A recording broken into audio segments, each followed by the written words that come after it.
Galera, finalmente o cara lançou o álbum I Am Music e tem pontos chaves aqui que eu preciso comentar.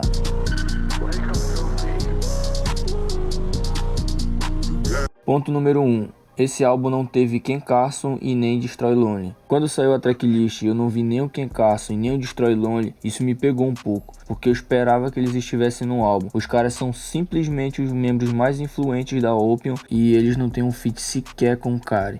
Eu queria saber porque isso ainda não aconteceu, até porque o Uzi tem feat com os dois e ele nem é da gravadora. Pode-se dizer que talvez o Kari não queira que os dois sejam muito correlacionados a ele, para não ficarem meio que sendo comparados do jeito ruim, mas eu acredito que eles já são grandes o suficiente e têm sua própria identidade. Não é à toa que eu vejo alguns comentários de pessoas falando que o Ken Carson já é melhor que o Playboi Carti. Ponto número 2. Esse álbum não teve Pierre Bourne.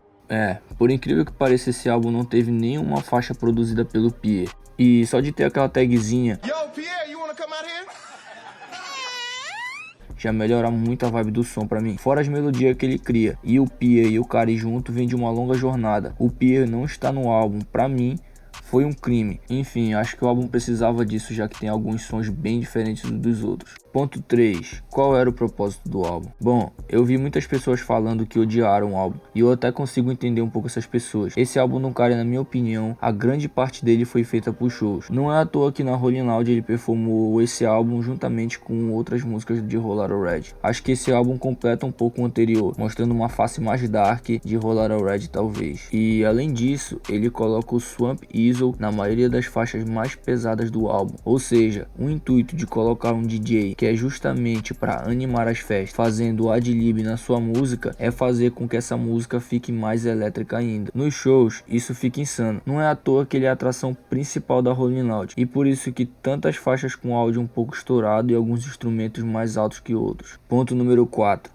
Swamp Easel perturbou com as tags. Bom, já que eu citei o Swamp Easel no vídeo, então bora falar sobre ele. Eu não conhecia esse DJ de jeito nenhum, mas pelo que eu vi, ele é um DJ muito influente em Atlanta e parece que é até dono de uma rádio lá também. E tá, na minha opinião, o cara foi muito inteligente de trazer esse cara pra fazer a ad-lib no álbum, porque primeiro de tudo, você fica com Swamp Easel na mente e logo em seguida vem alguma parte de alguma música do álbum, então isso fica um pouco viciante. Outra coisa é esse spam absurdo das tags dele na música.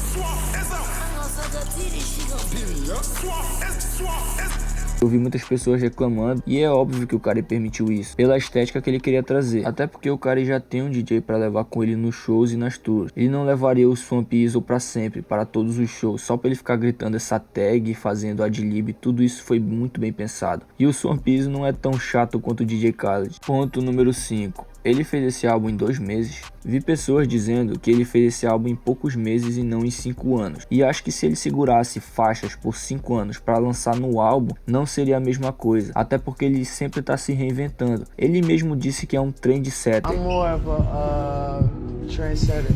E se você pegar pra ver, a cada ano aparece uma faixa vazada ou um trecho que ele mostrou totalmente diferente do ano anterior. Então ele sempre tá testando algo novo. Acho que na cabeça dele não encaixa mais a vibe que ele quer transmitir com faixas anteriores que até mesmo já foram vazadas. Ponto número 6. Faixas vazadas melhores que as que estão no álbum. Vi também pessoas dizendo que as versões antigas vazadas das músicas que estão no álbum são melhores que as atuais. E basicamente isso é um cuidado que os fãs têm com as músicas que acabam sendo vazadas do Kari. Às vezes nem é uma música completa, mas eles vão lá, tem todo o cuidado do mundo para fazer uma mix legal e lupar o som e só curtir, já que ele não lança nada mesmo. Os fãs acabam se acostumando com isso, então é normal pessoas estranharem tal música no álbum. Eu esses dias acabei ouvindo as músicas que não estavam concluídas, que foram vazadas do álbum. Isso depois de ouvir o álbum, e na minha opinião o Kari sim melhorou as músicas que foram vazadas. É claro que algumas vazadas não tinha mix, era só o beat e o Kari rimando sem tratamento, parecia até um esboço e até mesmo alguns versos foram trocados. Então eu acredito que sim, o Kari acertou. E Pop Out, eu ainda prefiro a versão que tá no álbum, porque se você perceber, a versão antiga de Pop Out na verdade é uma gravação de um show dele. E é claro que vai parecer mais porrada a música, porque ela já está sendo performada ali. Acho que a única que deveria ter deixado como tava era a Evil Jordan. A versão mais antiga era mais gostosa de ouvir, mas a versão atual eu também gosto. Ponto número 7. Números gigantescos. Uma coisa que me fez pensar foi um verso do Kari na faixa Like Weezy, que foi: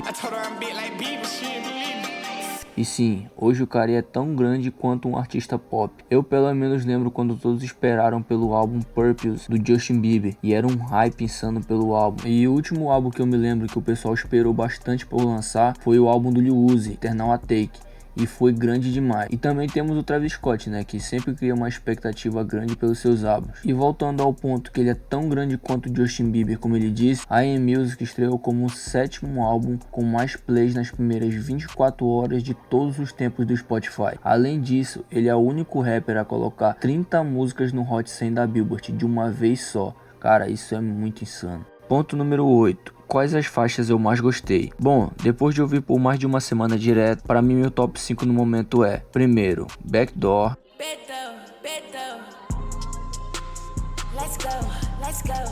Segundo, Toxic.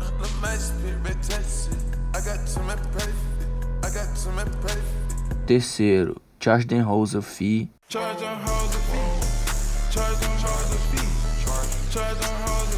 Quarto, Red Lie.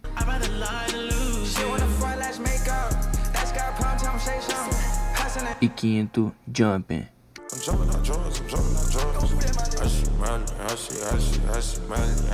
Eu disse no momento, porque a cada semana você tem uma música favorita, mas por enquanto essas são as melhores pra mim. E o último ponto é mais uma pergunta pra você: qual foi a última vez que você viu o cara aparecer de dia em público?